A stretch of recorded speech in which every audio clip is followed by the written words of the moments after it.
I was thinking for the Q&A. How long did it take you to read it? Took me like 2 days. I must go. I have to do other things to do, family and all. Of course, of course. Running up and down. Right, right. Yeah. I think we can go ahead. Hello, hello, hello, everyone. We are going to go ahead and get started. If I can have everyone find their seats.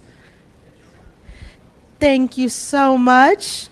On behalf of Busboys and Poets, thank you so much for joining us for this discussion about Olufemi Terry's debut novel, Wilderness of Mirrors. We can clap and celebrate. That's what we're here for. Thank you, thank you. If you don't know anything about us, Busboys and Poets is a community where racial and cultural connections are consciously uplifted and a space for art, culture, and politics to intentionally collide. Our Busboys and Poets servers are going to be helping us out throughout the entire program with putting in orders, and there's going to be a Q&A at the end of the discussion and a book signing at the end of the program. This event is also in collaboration with the Cheuse International Writers Center, so I'm going to pass the mic to their director, Leah. Perfect. Hi, everyone. Welcome. I'm blocking our authors, but is this a good spot? Okay, great. It's lovely to see you all. For those of you who don't know, Langston Room at Busboys and Poets, it's the 20th anniversary of Busboys and Poets this year. Yay. And we're really pleased to be collaborating again. We're excited to be here. We just had our International Writers Festival a couple of weeks ago right here. So thank you so much to Busboys. And a little bit about the Cheuse Center. We were founded in 2016. I have a lot of our board here. You can raise your hands so folks can see you. We were established in 2016. Named after the late Alan Cheuse, who was NPR's book guy for 30 years and also a professor at George Mason for 30 years. And his dream was for his students from Virginia to go see the world. And so we do a few different things. One of the things we do is we send students to countries around the world. We've so far sent 27 students to 25 countries in the last 10 years. And we bring international writers to Washington, focusing on translation and writers at risk. And we also do about 36 events a year, including our flagship Choose Lecture of Ideas, which will be in the coming year for our 10th anniversary, featuring Colm Toibeen on the theme of Stories of Sanctuary. So save that date. It's the 23rd of April, 2026. So we're in great company today with two Caine Prize winners, not just one, but two. I haven't had that happen. I'm sure you all have, because you all have been judges for lots of different wonderful prizes and all over the world in many, many different ways. I'm so excited to have my friend Olufemi Terry here with his debut novel, which he worked on when he was in Washington and then since he's been in Cote d'Ivoire. He's one of the best writers I know, an incredible essayist as well, and I'm thrilled to be participating in this launch today. So congratulations, Femi.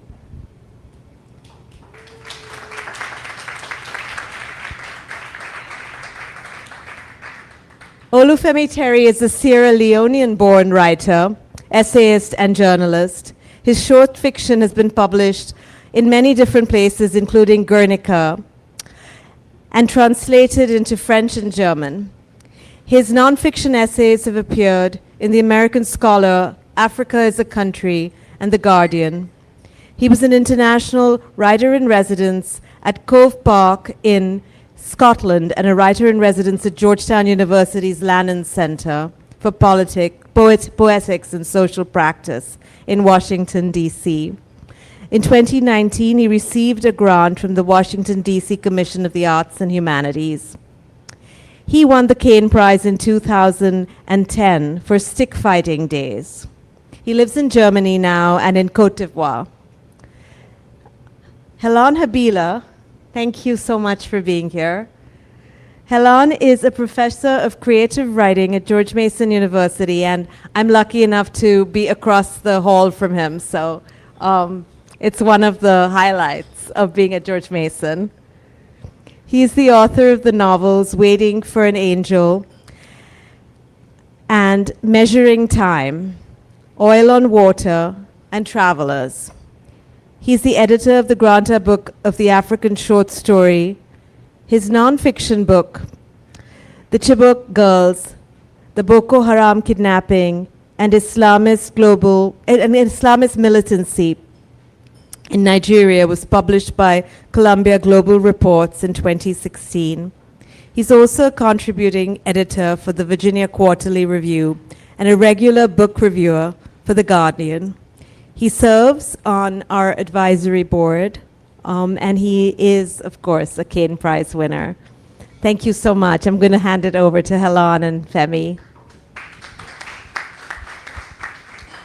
Thank you, Leah, for the introduction.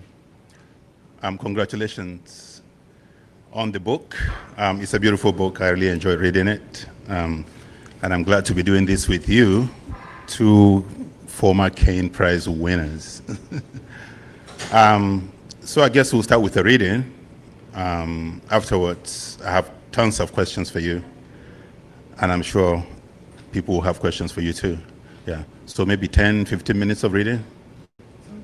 Okay.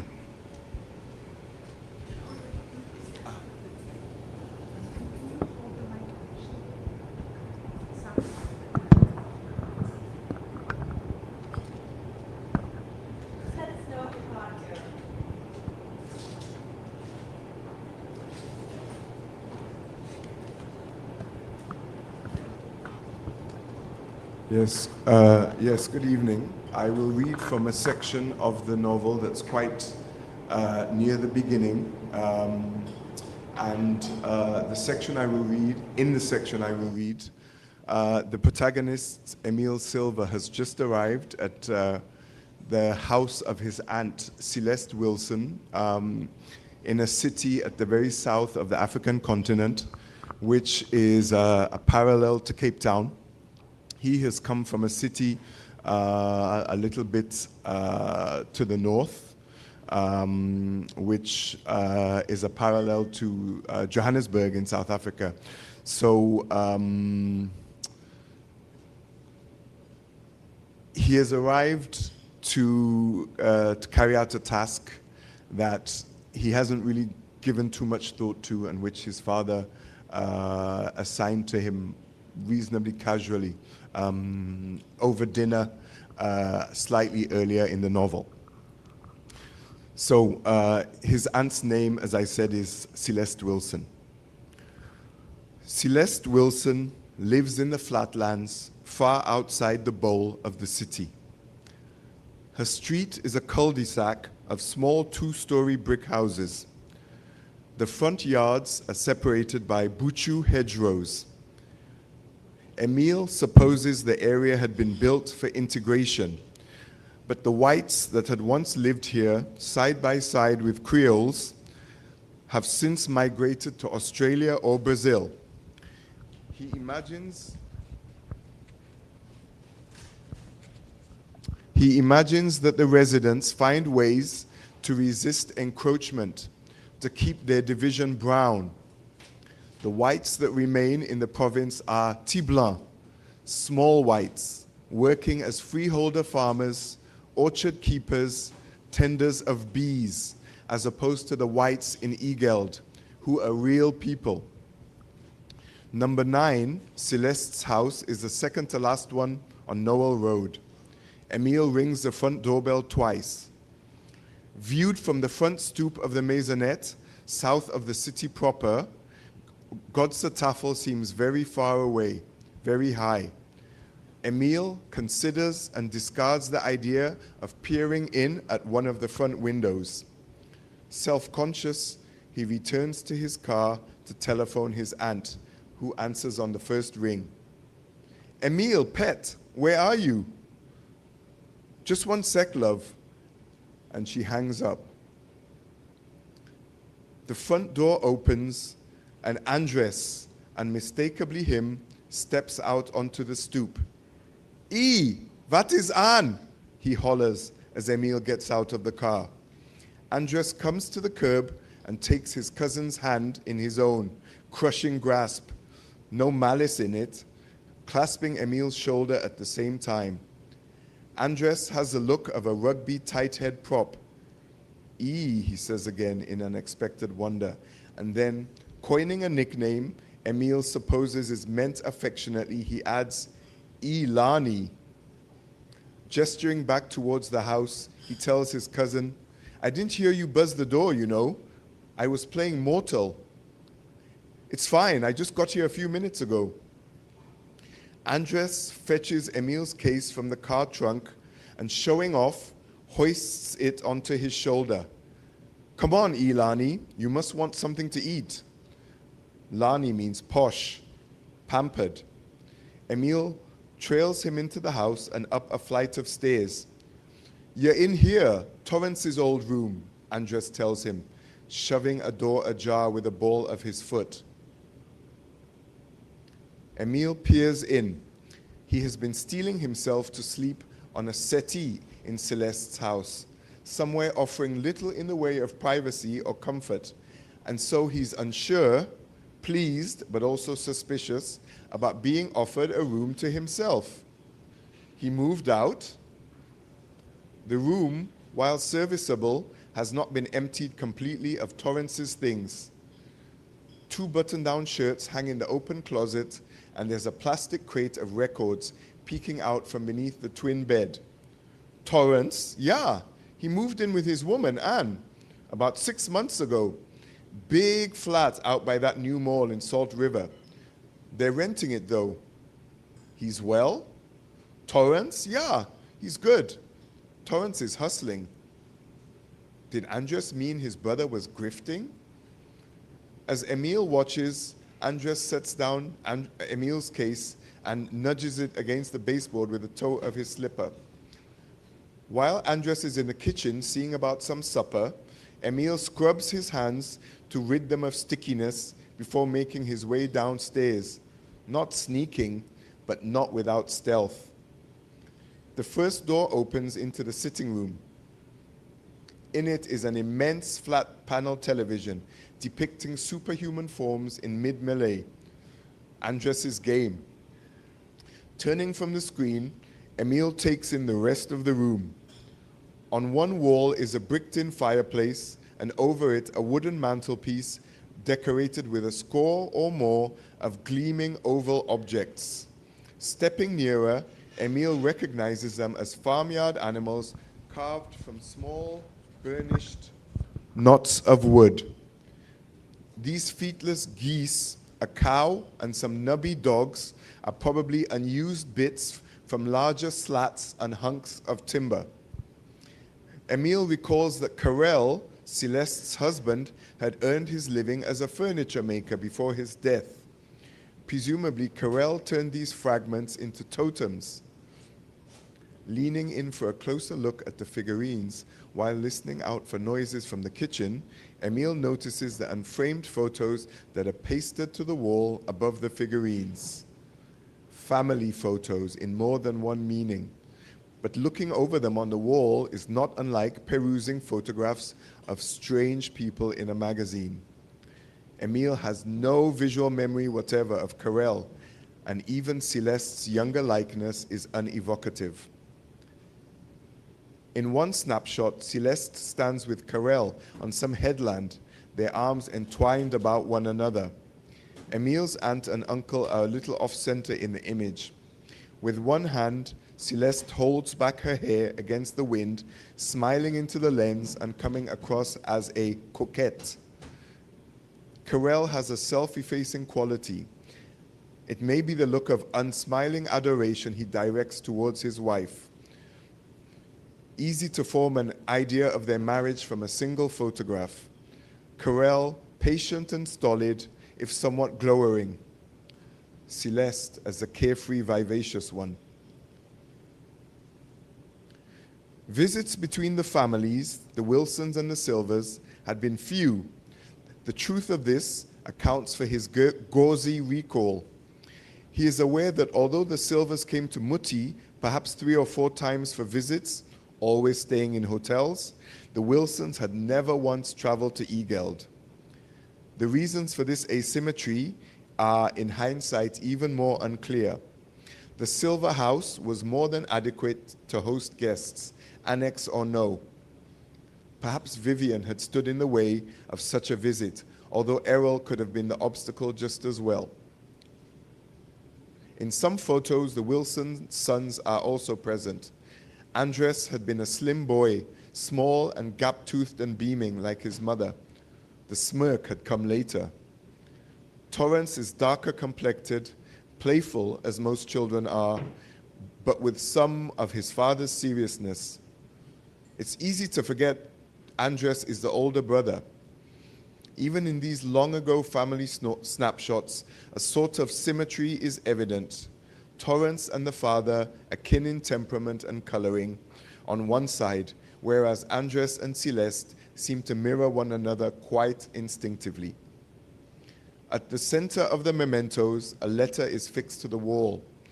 Standing on tiptoe, Emil can make out the words, although the light is poor. It is not meant to be read.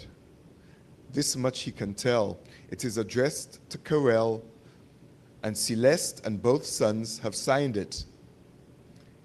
He presumes it was written after Carell's death, which would have been about 8 years ago. He remembers Carell's funeral clearly and wonders if the recollections of those few days have in some way effaced, replaced his memories of earlier visits. He would have been in the 3rd or 4th form at the time. The funeral had been held in a parish church in Wanneberg, a town north of the city, Carell's birthplace perhaps. A small service. Celeste wept throughout, gales of tears and whimpering that felt ostentatious to a teenager. Her inability to master her grief caused Errol to quarrel with Vivian, whom he accused of being unfeeling. Before the Silvers returned north, Errol had taken his nephews aside for a few words. Emil was with him. The 2 Wilson boys bore up well under the strain of emotion, and his cousin's composure had made an impression on Emil, who'd kept silent throughout the exchange. Errol pointed out that Andres and Torres were now the men in the Wilson house, and that their mother needed their strength and support. Support each other as well. Look out for your brother, Errol had said, or something very like it. In a difficult moment, it had been the right speech to make before bereaved teenagers, Emil thought. And yet the words struck him as hackneyed, a little sentimental, something that someone on TV might say. He had embraced his cousins in parting, an instinctual embrace, and then seen neither of them again until today. Has in fact barely given any thought to how they have fared.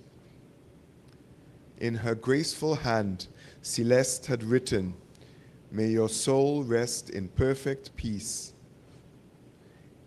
In retrospect, his aunt must have been deeply shaken, not merely by grief, but also the puzzle of her husband's suicide, the sensation of being widowed young. The cause of death had been ingestion of carbon monoxide. He steps back from the mantel wall, a little self-conscious. If the sitting room has become a kind of shrine to Carell, it also clearly serves as Andres's den. On the carpet near the video game console are empty cans of beer and a leather wallet. Thank you. Thank you for that brilliant reading. Thank you. I really enjoyed your book. It's not an easy book to describe. It's very dense, very philosophical, lots of questions, lots of ideas in the book. It's been described by one of our mutual friends, Lola Shonain. She calls Wilderness of Mirrors an unsentimental portrait of young adulthood in a city both beguiling and perilous, and which reflects Africans as they are too rarely depicted, hybrid, modern, and shaped by their own profound contradictions. Terry's paired but illuminating prose captures the weight of his protagonists' search for their place in the world. The book is set in South Africa, in a town called Stadmutter. I believe that means mother city. Stadmutter. Okay, my German is still working. It is a book about politics, about racial politics in particular, but it's also about ideas. There's restlessness and inquiry into what it means to be a citizen, a modern African, what it means to belong. It is almost plotless, but most of all, it's a book about self-discovery. You can tell from the title, Wilderness of Mirrors, the main character, Emil, encounters his own reflection in the many mirrors that he finds along the course of the story. So here's my first question. Wilderness of Mirrors was described as a much anticipated book for so many reasons. One of them, of course, is because people expected a novel from you soon after winning the Caine Prize in 2010. Why has it taken so long since you won the Caine Prize? Thank you very much for that question, Helon. I'm sorry. I will try and give a succinct answer to that question. There is a long answer. So at the time that I won the Caine Prize, I was working on another novel, a New York set novel. I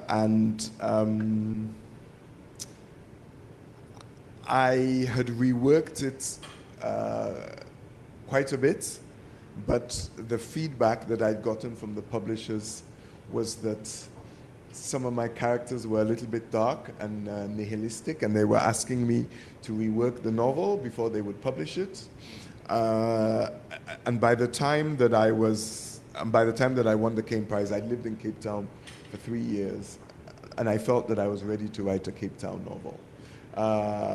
I've written several essays about Cape Town. I've even written a short story that was set in Cape Town. I found the place entirely beguiling. I moved there from Nairobi.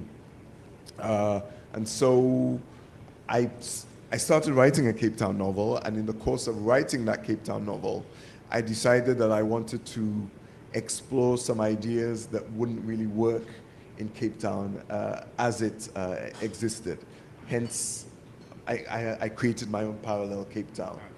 And the slowness of my writing actually worked in my favor, because I think that it allowed me to focus more closely on the themes that I wanted to focus on, while at the same time I must say that the novel is a lot more pared back. The final product is a lot more pared back than the earlier drafts were. And I must say some of the paring back of the novel I owe to Vivek, who gave me some quite Vivek, who's in the audience, who gave me some quite firm advice about paring back some of the extraneous, thought sequences.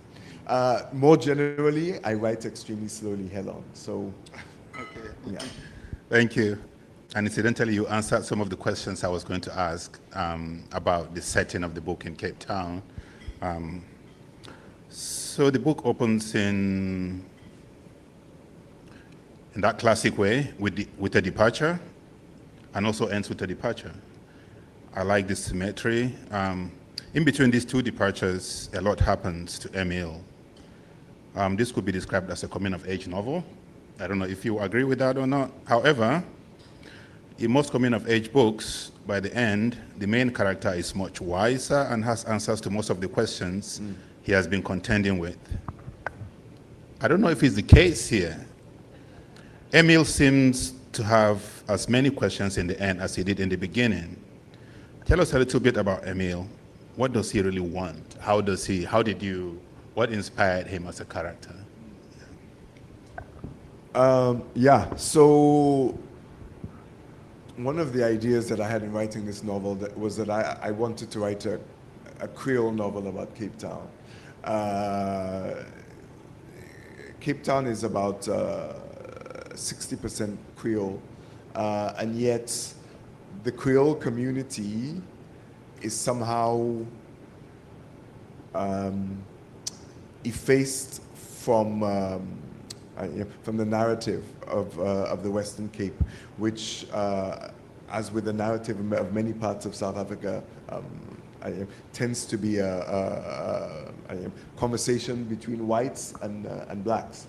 So I had the idea of writing a Cape Town novel, but I also had the idea of writing a novel that would close a trilogy that I imagined in my head that began with J.M. Coetzee's Disgrace, one of my favorite novels, and a novel that I feel captures Cape Town particularly well, but a book that I think is less well known outside of South Africa, The Quiet Violence of Dreams, which is written by a black South African who subsequently committed suicide, Caine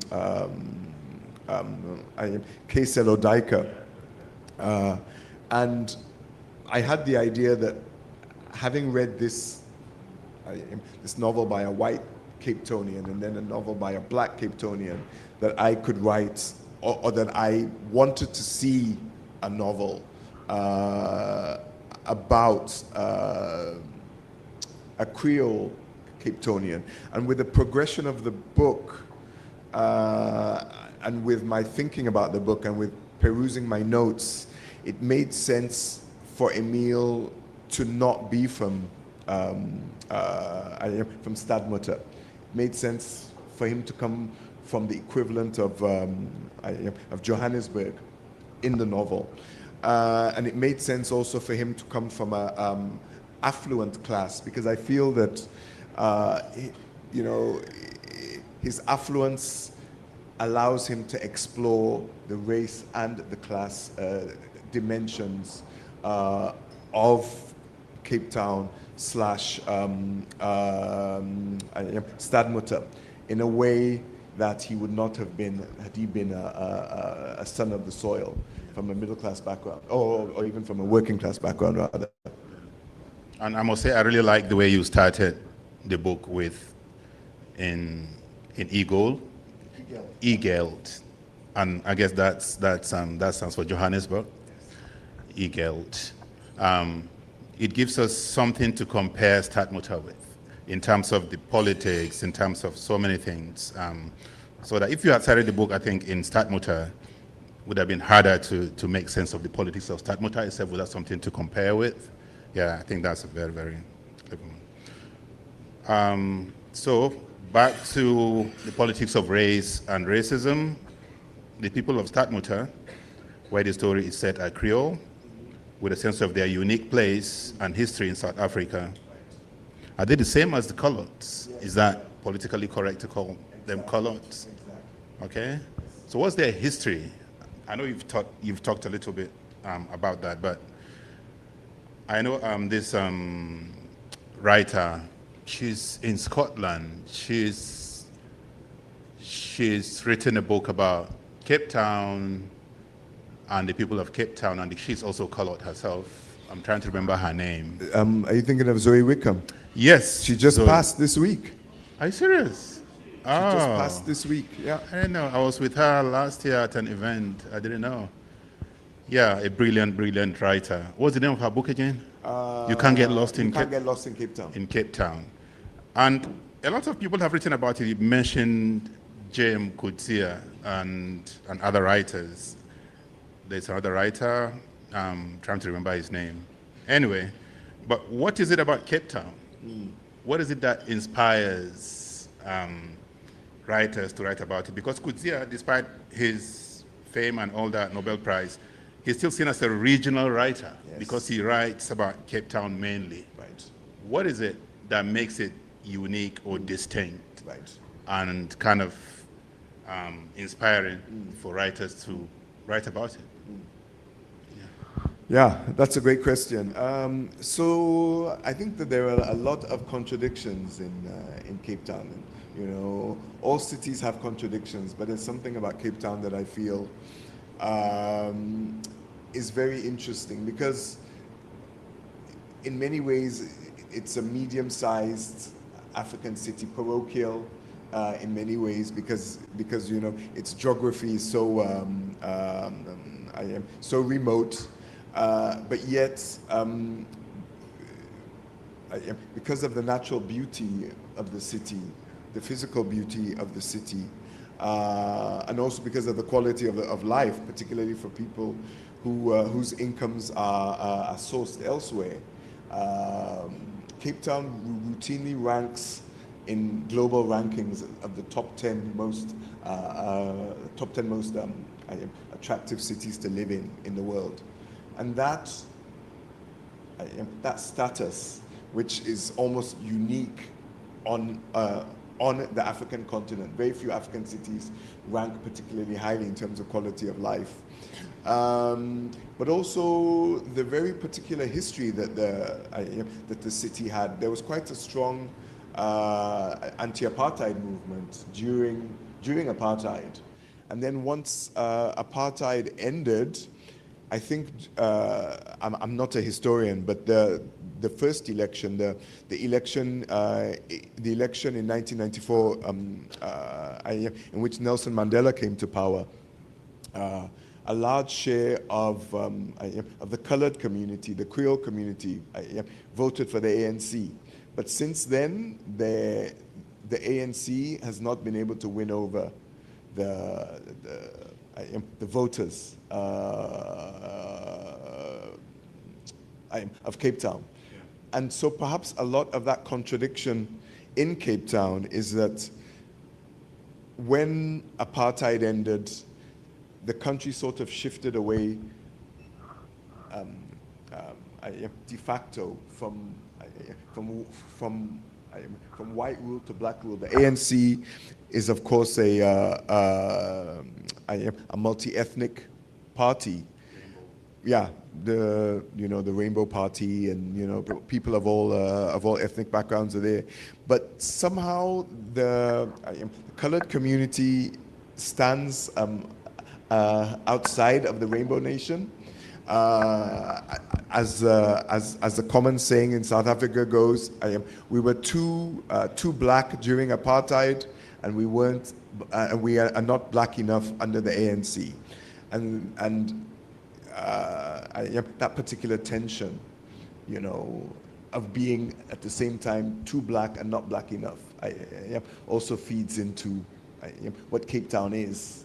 And the character that the city has. Yeah. Well, thank you for going into detail, because that is basically the core of the novel, the politics discussed in the novel. He just explained it. There's a character called Shaka Brian. Shaka. Yeah, who is a kind of wannabe revolutionary, who is trying to agitate and get the people of Cape Town either not to secede, but to kind of form their own party, a kind of blood and soil sort of politician. And we see how Emil, when he comes to Stadmutter, becomes kind of entangled in that politics. But let's talk about something else. Emil is bisexual. Some of his conflicts in the book are about trying to make sense of his feelings for Bolling. Bolling is one of the characters in the book, one of the main characters in the book. There's a scene where Bolling gives him a drink. It is a psychedelic drink. And when he's hallucinating out of his senses, Bolling performs a sexual act on him. His reaction is neither anger nor indignation, rather strange in our current world.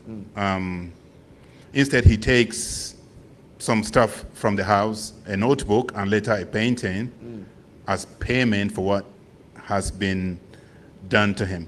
Can you go into the relationship a little bit between Bolling And Emil.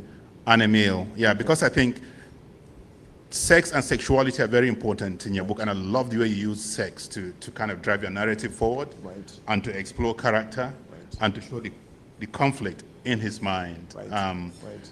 But this particular moment, when Bolling gives him this drink, it's called the Ibogaine, yeah, and he kind of goes out of his. In fact, it affects him so, so deeply. Right. Yeah, it takes him time to recover. Right. So let's talk about that a little bit. Okay. So first of all, your characterization of Emil as bisexual is interesting to me, because I've never ever thought with that word about Emil. So it's very interesting. Let me say that he does have a very fraught relationship with Bolling, whose ideas strike his mind as alien and intriguing and puzzling, but also in some strange way attractive. He's not sure why he is attracted to these ideas, but in some sense, the crux of the novel is that Emil unravels while living in Stadmutter, in response to what he reads in Bolling's notebook, the notebook that he's stolen from Bolling. And yeah, I would say that the relationship is no more complex than that. There's one point in the novel where he thinks what Bolling offers him is not friendship, but sex and a kind of tutelage that he cannot get from any university. And let me add to that the way that I envisage Bolling in the very first drafts of the book is as a demiurge, as a creature that's not quite human. I think some traces of that remain in the novel. There are some moments where Bolling knows things about Emil that he cannot know. Yeah. He's never met him before, but he has knowledge of him that that Emil has not shared with him, and so there is a way in which Emil is overwhelmed by Bolling's larger-than-lifeness. There's a larger-than-life quality about Bolling. The fact that Bolling knows things about him, the fact that Bolling, one night when he's out on the beach road with Tamsin, Bolling comes and finds them, and in Emil's mind, he's being saved from these brown people who look just like him, but whom he somehow senses as like his dark alter egos. So that is the attraction he has to Bolling. It's a very dark impulse. Is the way that I would he's definitely a sinister kind of character. And I think Tamsin, one of the characters, she becomes Emil's girlfriend. She's a white native of the Stadmutter, and she becomes Emil's girlfriend. And she keeps warning him about Bolling all the time, that you should be careful. There's something he wants from you, so you should be careful with him.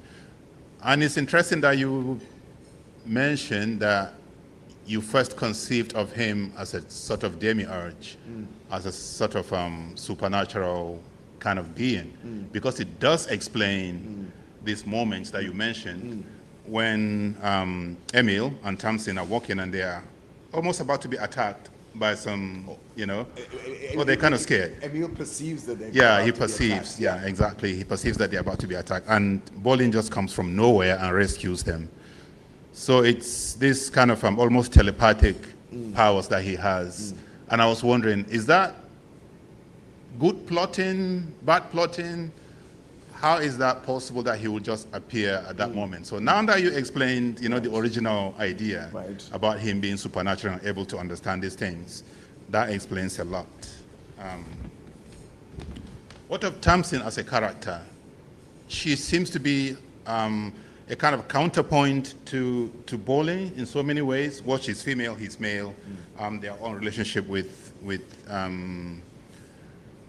Emil. But she's quite different in so many ways.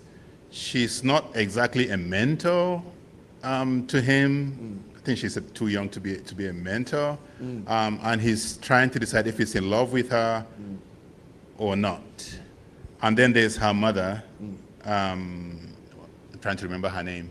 Esme, who is a writer, who is just riding this wave, of the new South Africa. And she's white, but her characters are mainly black and colored and sometimes white. And I love the way you go into describing her writing as a kind of critique of people like that who are kind of exploiting the politics of race and trying to be, I don't know, it's just a commercial move, basically, to make money and to gain fame from that. Okay. Here is another question about topical moments in the book. The book is very, very topical in terms of his politics, in terms of, but I'm mostly interested in Shaka as a character. South Africa is one of the few countries to take a pro-Palestinian stance, taking Israel to the ICC. There's a lot of reference to the Palestinian situation in your book. The reference to BDS, that's boycott, divestment, and sanctions. A character, Shaka Brahim, a wannabe revolutionary, was kicked out of Stanford University because he took part in pro-Palestinian demonstrations organized by BDS. I remark on this because of his topicality with what is happening today, of course.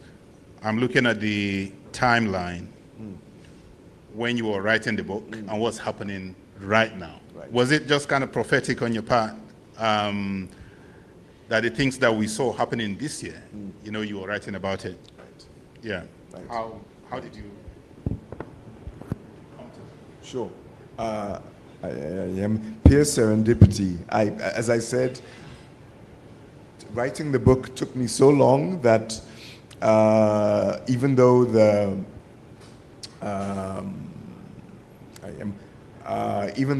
I completed the book before the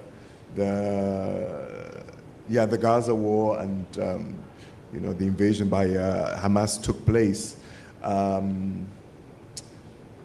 and even the incidents with the Columbia student Khalid,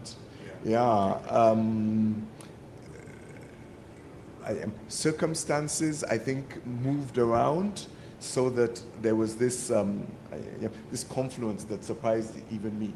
So there was no planning on my part. But let me say that I did want to explore the idea that that a Creole person in Cape Town might experience that there are parallels between the Palestinian, Palestinians' situation and the marginalization as some Creole people feel, of their community. I am in Cape Town, and in fact, it seems to me that Brahim Shaka, he uses this to feed his own sense of grievance, but there's no clear sense that he really cares that much about the Palestinians. His own sense of grievance, primarily about having been kicked out of Stanford University, is fed by this feeling that his people are oppressed. And I like your reference to J.M. Coetzee, who was also kind of faced the same, almost similar situation when he was, He was a graduate kicked out of the student. US. Yeah, he was kicked out of USA because he was protesting anti-Vietnam protests, and he was kicked out. And then he went back to Cape Town, just like our character. Yeah. Your influences, let's talk about that. Let's get out of the novel a little bit and talk about your influences as a writer. Okay. Yeah. Who would you say, yeah? Okay. Apart from Coetzee.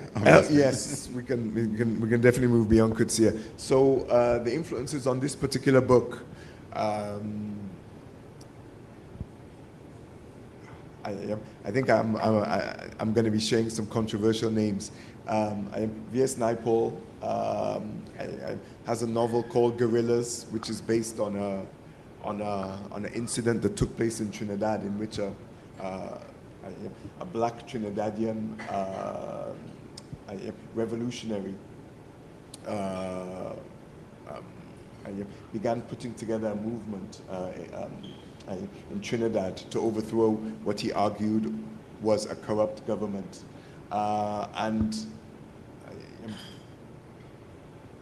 What is incredible about this novel, Gorillas, is the way V.S. Naipaul creates a mood throughout the novel that's heavy and very sullen and very moody. You know, he creates the idea of this island that's hot and humid. There's no wind. You know, they have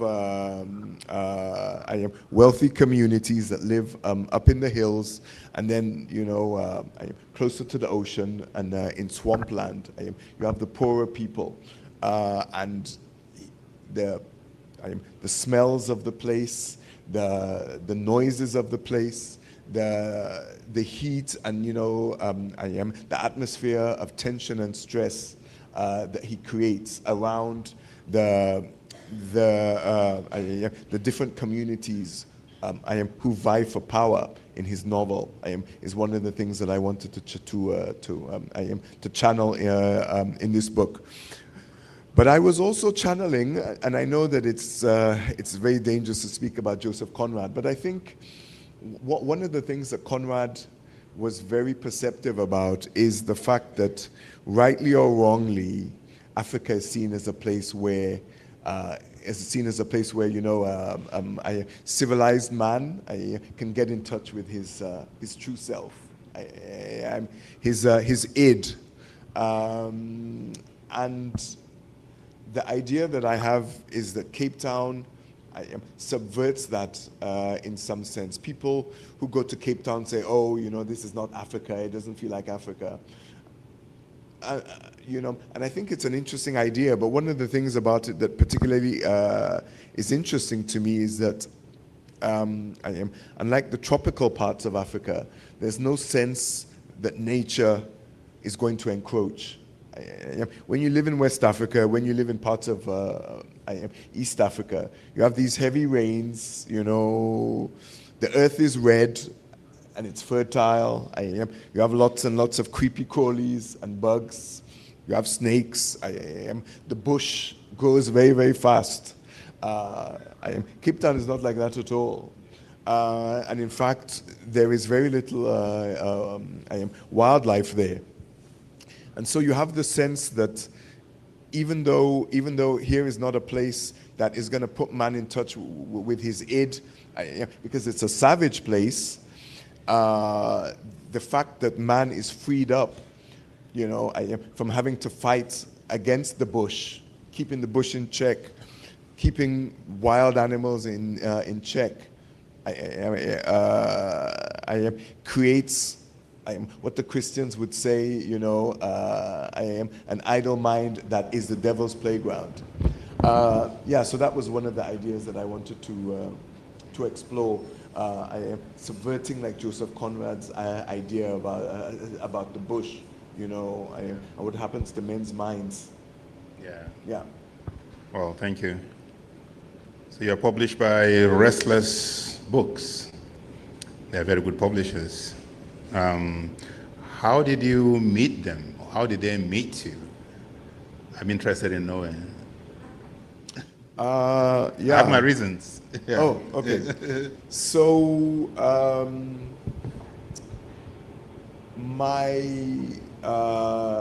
my roommate in university at NYU about 30 or 40 years ago, he did some work with the founder of Restless Books, Ilan Starvins. And I had been shopping the book for quite a while, and then I thought, let me reach out to this old college roommate and see if he thinks, because you know, I had the feeling he would have a sense of whether it was a sort of book that Restless would publish. I asked him to put me in touch with Ilan. You know, I sent an email to Ilan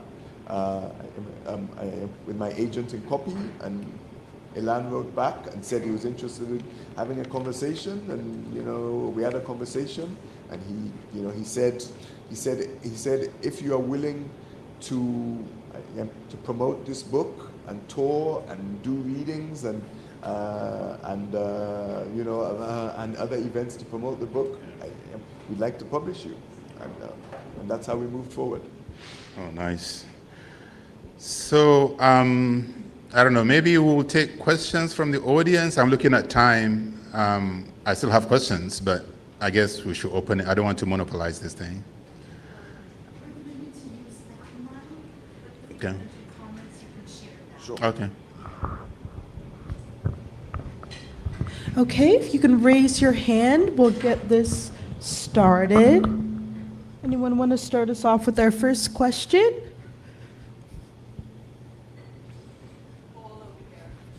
Okay, right here. I'm sorry, raise your, who was it? Right here, okay. I'm interested in the Creole element in the book. I mean, I haven't read the book, so this is a question asked through a veil of ignorance, but do you, in the novel, do you touch on the process of Creolization as it's occurring, and what is that process like in the South African context, or in the context of Cape Town?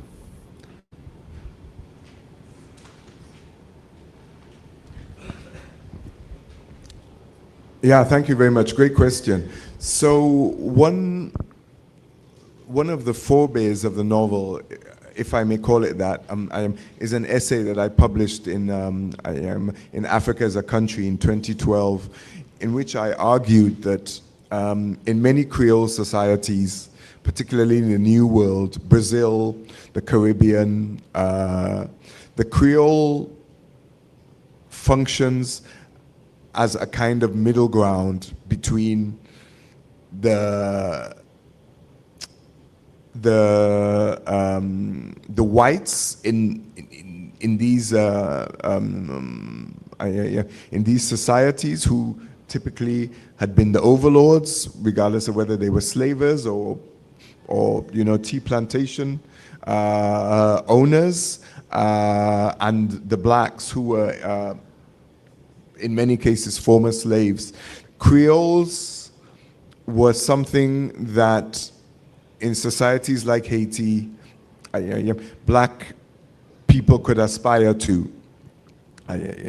Black women, you know, could aspire to have brown children, you know, that would be able to rise somewhat. I'm in that society, you know, in a way that that a black child would probably not be able to.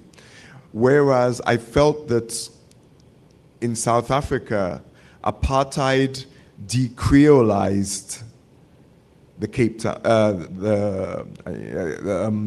the colored community, and rendered them just one of many tribes in South Africa. I am no different than whites and, you know, I am South Africans of Asian descent, and Zulus and Tswanas and all the other groups. And so they did not function with all the positives and the negatives that implies. They did not function as a middle ground that blacks could aspire to and that whites could admire. And that decreolization of Creoles, in my idea, is one of the things that has made the racial politics in Cape Town, you know, so very fraught. Many people who visit the country now, they will say that the racial politics in Johannesburg are much better than in Cape Town. There's still racial issues in both cities and in the country in general. But you just have the feeling that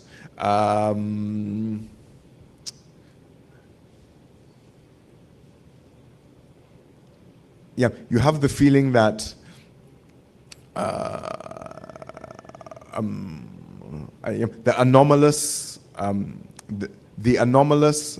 condition of Creoles as brown people in a country where you have a spectrum of white, brown, and black hampers true racial reconciliation in Cape Town. This was my perception. I hope that answers your question.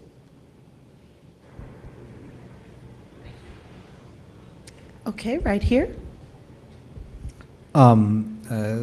Thanks for a fantastic conversation and great reading also, I thought, by great reading of the book by Helen. You mentioned mood, right, and as something that Naipaul evokes, and that's reading the book, I felt that that was one of the most kind of uncanny things about the prose was the sense of mood that's being invoked. There are racial politics, there are various kind of forces at work, but the prose is often keeping those at bay in some way, or trying to work through them through these kinds of evocations, and one of the dominant the dominant mood or thing which I kept feeling, and which I felt again when you're reading, was the sense of unease, this kind of creeping sense of something unease or being unresolved. I want to know, is that something that, is that a sort of zone that you're interested in, and what do you, what are its source? What are the sources of that unease in the way that you work with your prose? Yeah, it's a great question. I think some of that is, of course, as I alluded to earlier, the wish to emulate the mood and the atmosphere of V.S. Naipaul's Gorillas. But I would say that another part of it was linked to my own feeling of being in Cape Town for 3.5 years. The feeling that being not black, not colored, being not black South African, being not colored, being not white, put me in a very strange position. I would have experiences where it was clear that being a foreign black from the right place, would bring prestige to me. But at the same time, there is in South Africa, and in particular parts of South Africa, persistent xenophobia towards black Africans. I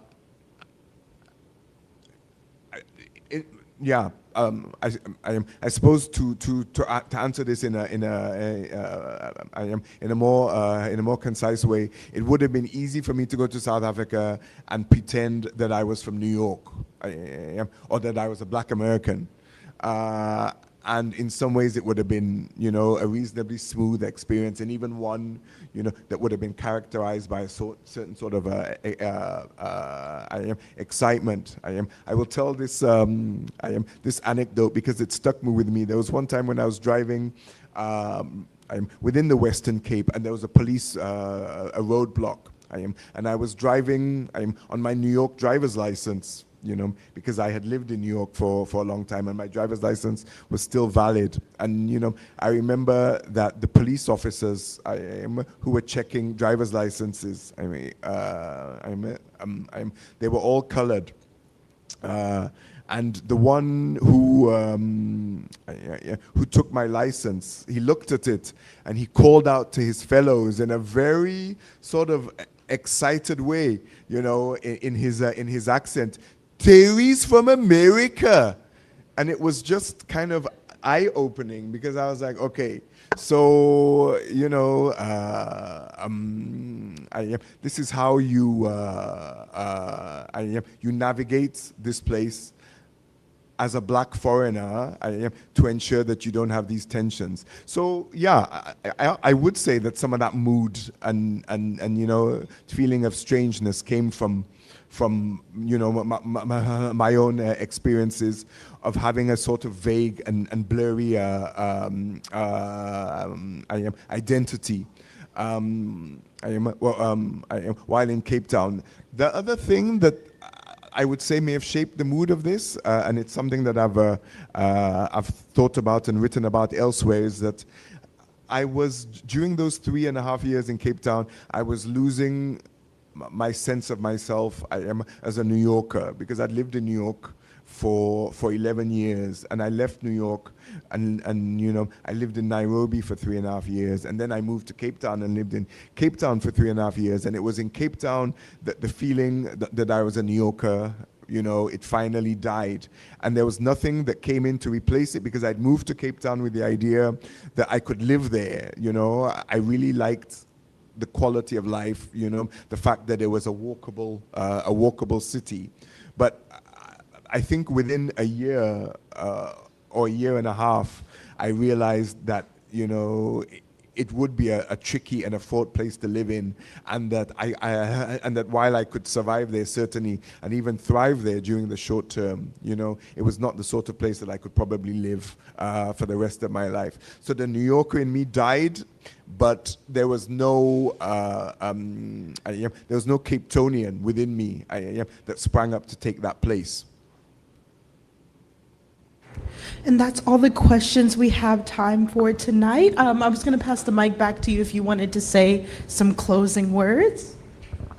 I just want to thank Olufemi Terry for your answers, and the audience, of course, for your questions and for being here.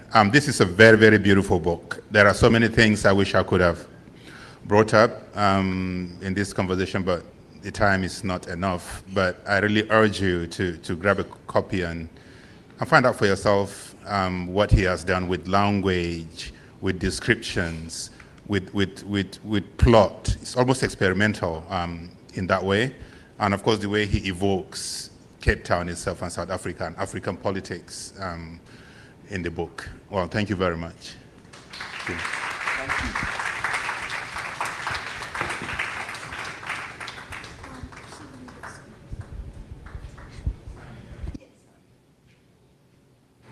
Thank you again. Just going to give a few instructions for signing. Olufemi is going to be sitting at this table over here. So if you brought your book or if you want to purchase it, just you can get in line right here and we'll get to you. You can get your book signed. Also want to remind you to tip your server if you think we did a good job, and have a great rest of your night. Thank you.